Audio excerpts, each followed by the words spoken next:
Namaste children. Hi, let us discuss fifth lesson in 10th class social studies is Indian rivers and water resources. Today in this video, we would like to discuss water use in the Tungabhadra river basin. How water used in Tungabhadra river basin, about that we are going to discuss in this video. Tungabhadra. Tunga is one river, Bhadra is another river. How Tungabhadra river formed? Let me explain now. River Tunga originated at Varaga Hills in Western Ghats in Karnataka state. This Tunga river merges with Bhadra river and forms Tungabhadra. Tungabhadra is the largest tributary of river Krishna. Tungabhadra river shared by Andhra Pradesh state and Karnataka state. The total catchment area of Tungabhadra river is, catchment area means an area drained by rivers. An area drained by rivers. That means in how much area the river water flows. That is called catchment area. An area drained by rivers is called catchment area. The total catchment area of Tungabhadra river basin is 71,417 square kilometers area.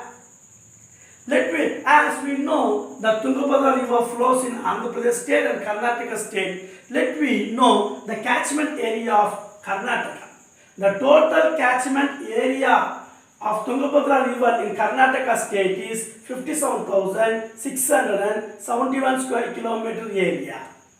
The total catchment area of Tungabhadra river in Andhra Pradesh is 13,746 square kilometer area. Tungabhadra river basin is divided into two parts. Upper and middle part of Tungabhadra river is in Karnataka state. The lower part of Tungabhadra river is in Andhra Pradesh state. As all we know, the river flows from higher area to middle area to lower area.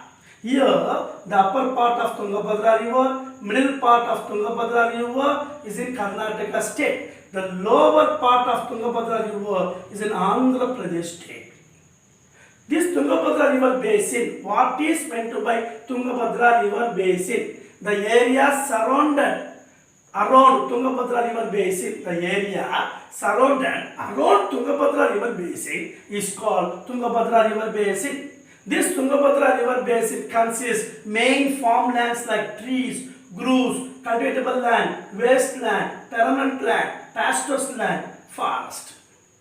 In addition to that, this Tungabhadra river basin consists mining, many cities, towns, number of industries and many villages. The lower portion of Tungabhadra river basin is in Rayalaseema of Andhra Pradesh, facing drought and low rainfall conditions. Some places in the lower portion of Tungabhadra river basin depends on tank for agriculture, for domestic purpose and for industrial purpose, as tanks lift the water from Tungabhadra river or Tungabhadra dam. Some places in lower portion of Tungabhadra river basin depends upon canal for agriculture, for domestic purpose, for industrial purpose, as canals lift the water from Tungabhadra dam.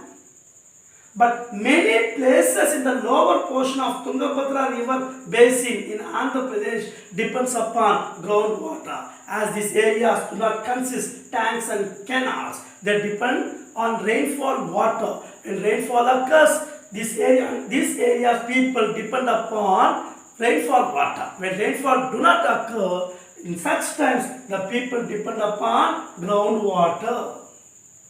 Now let us discuss the problems faced by Tungabhadra river basin. The first problem faced by Tungabhadra river basin is encroachment of public land is common. Encroachment means occupying illegally. The people who live in Tungabhadra river basin, they occupy forest land illegally and convert into agricultural land by cutting the trees in the forest. As a result, forest area become less. When forest area become less, then insufficient trees is available in the forest. When forest areas become less, the trees also become less in the forest. when the trees become less in the forest, then the water discharge inside the ground become less. How, sir? Means when rainfall occurs, if there is a sufficient trees in the forest, these trees absorb the rainwater and penetrates inside the ground and discharge the aquifer inside the ground. So trees discharge the water inside the ground. If there is not sufficient trees in the forest, then when heavy rainfall occurs, it causes flood. Flood water doesn't penetrate inside the soil and discharge the water inside the ground. So, to discharge the groundwater, trees are necessary. Trees only absorb the rainwater, penetrate inside the ground and discharge the water under the ground. As forest area is very less, trees are not sufficient in the forest. This inadequate tree cover leads to flash floods. Once again, children, I will explain the statement. Rampant felling of trees leads to forest degradation. Rampant felling of trees and mining activity leads to forest degradation. Rampant felling of trees means cutting the trees in the forest, deforestation. And due to mining activity, minings are extracted. They're digging mine. Some minings are there in the forest area. They are digging the mines and extract the minerals. As a result, forest area become very less. Due to cutting of the trees and mining activity, forest degradation takes place. Means forest become less. Inadequate tree cover leads to flash flood. That means when the trees are not sufficient in the forest, when heavy rainfall occurs, it causes flood. The flood water does not penetrate inside the ground. So water does not discharge under the ground. Okay, children. So this is the first problem faced by Tungabhadra River Basin. What's the first problem, children? Occupying. Encroachment means occupying. Public land is forest land. Some people who live in Tungabhadra River Basin, they occupy, they encroach the forest land and convert it into agricultural land by cutting the trees in the forest. As a result, forest area becomes less. When the trees are not sufficient in the forest, what happens now? When heavy rainfall occurs, it causes flood, and the flood water doesn't penetrate inside the ground, and the water does not discharge inside the ground. As a result, groundwater becomes less. Today, the second problem facing by Tungabhadra River Basin is Tungabhadra Dam's last storage capacity. Children, do you know one thing? When Tungabhadra Dam is constructed? Tungabhadra Dam is constructed in the year 1952, but it was completed in the year 1953. This Tungabhadra Dam is constructed across Tungabhadra River at Hospet in Karnataka state. 50 years ago, the storage capacity of Tungabhadra Dam is 3,766 million cubic meters of water. But today, due to mining activity, Tungabhadra Dam lost its storage capacity by 849 million cubic meters of water. Today, due to mining activity, Tungabhadra Dam lost its storage capacity by 849 million cubic meters of water. There is iron ore mine at Kudremukh. There is a iron ore mines at Kudremukh and manganese mines at Sanda. There is iron ore mines at Kudremukh and manganese mines at Sanda. Both the mines are located in Tungabhadra River Basin. In this mining, no proper mining standards are followed. No proper mining standards are followed. In this iron ore mines and manganese mine, iron ore mine at Kudremukh, manganese mine Sanda, they are digging the mines negligently, carelessly to extract the mineral. As a result, dust, soil, sand, pebbles called debris falls on the Tungabhadra River Basin. Thus, Tungabhadra Dam lost its storage capacity. Once again, children, no proper mine standards followed in iron ore mines at Kudremukh and manganese mine Sanda. They are digging these mines negligently, carelessly. As a result, dust, soil, sand, pebbles called debris falls in the Tungabhadra river basin. Again, thus Tungabhadra basin, river basin lost storage capacity. The third problem faced by Tungabhadra river basin is there is a conflict, there is a problem, there is a dispute between Karnataka state and Andhra Pradesh state.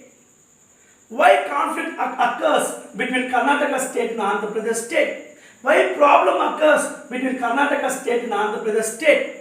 As all we know, the higher area and middle area of Tungabhadra river is in Karnataka state, and lower portion of Tungabhadra river is in Andhra Pradesh state. This Karnataka government constructed many dams across Tungabhadra river in upper area and middle area and saved lot of water and not providing the water prescribed by Water Distribution Tribunal. Water Distribution Tribunal. As a result, we are not getting water from Tungabhadra river. So there is a conflict between Andhra Pradesh state and Karnataka state. Once again, children, why dispute arises between the state of Karnataka and Andhra Pradesh? Why? Why the conflict arises between the states of Karnataka and Andhra Pradesh? As all we know, the water flows from higher area to lower area. The higher area and middle area of Tungabhadra river is in Karnataka state. Only the lower river is in lower portion of Tungabhadra river is in Andhra Pradesh state. The Karnataka government constructed many dams across this Tungabhadra river and stored more water and not providing water prescribed by the Water Distribution Tribunal. So we are not getting water. So the lower portion of Tungabhadra river basin Andhra Pradesh not getting water. We are not. So the lower portion of Tungabhadra river basin Andhra Pradesh not getting sufficient water.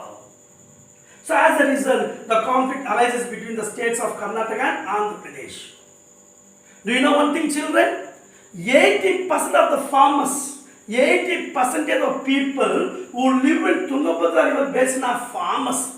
They depend on agriculture for livelihood. They cultivate paddy, jowar, sugarcane, cotton and finger millets, as these crops need more water. Here, you should know what is meant by canal area and rainfed area. The area that has canal is called canal area. The area that has canal, lift the water from Tungabhadra dam is called canal area. Rainfed area means the areas do not have canal or tanks. They depend on rainfall water.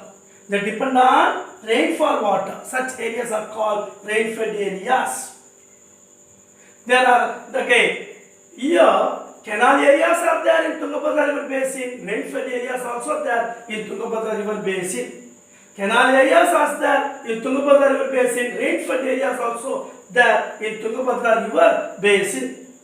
The farmers who live in canal areas of Tungabhadra river basin get water for cultivating the crops. Whereas the farmer who live in rainfed areas of Tungabhadra river basin doesn't get water for cultivating the crop. As a result, the conflict arises, the problem arises, the dispute arises between the farmers who assess water in canal area and not assess water in rainfed area. Once again, children, listen now. 80% of people who live in Tungabhadra river basin are farmers that depend on agriculture for livelihood. They cultivate paddy, jowar, sugarcane, cotton, finger millets as they require more amount of water. Canal areas and rainfed areas, both the areas are there in Tungabhadra river basin. The farmers who live in canal area get water to cultivate paddy, jowar, sugarcane, cotton, finger millets as canal get water from Tungabhadra dam. Whereas the farmers who live in rainfed area of Tungabhadra river basin doesn't get water to cultivate the crop. As a result, the dispute or conflict arises between the farmers assess water in canal area and the farmers who live in rainfed areas of Tungabhadra river basin as they didn't assess water, as they don't get water. For last 2 decades, industries becomes more, city and town becomes more. For last 2 decades, decade means 22 decade, means 1 decade means 10 years, 2 decade means 20 years. For the last 20 years, number of industries increases in Tungabhadra river basin. Number of cities and town increases in Tungabhadra river basin. As a result, industrialization takes place, urban growth takes place. When industrialization, urban growth takes place, in one side, the standard living of the people increase from poor condition to better life. In other side, due to industrialization and urban growth, water shortage problem, pollution problem, increase in this Tungabhadra river basin. Once again, children, the last 2 decades, number of industries, cities, towns were increased. As a result, industrialization and urban growth took place. When industrialization and urban growth took place, in one side, the people's standard of living increased from poor condition to better life. In other side, pollution and water shortage problem occurs in Tungabhadra river basin. There were 27 large industries and 2,543 small industries are there in Tungabhadra river basin. These industries use more amount of water and discharge toxic substance or effluents in Tungabhadra river. Thus, Tungabhadra river become polluted. In 1984, the industries that are in Tungabhadra river basin discharge molasses in Tungabhadra river. As a result, Tungabhadra river polluted. Many fishes died in 1984.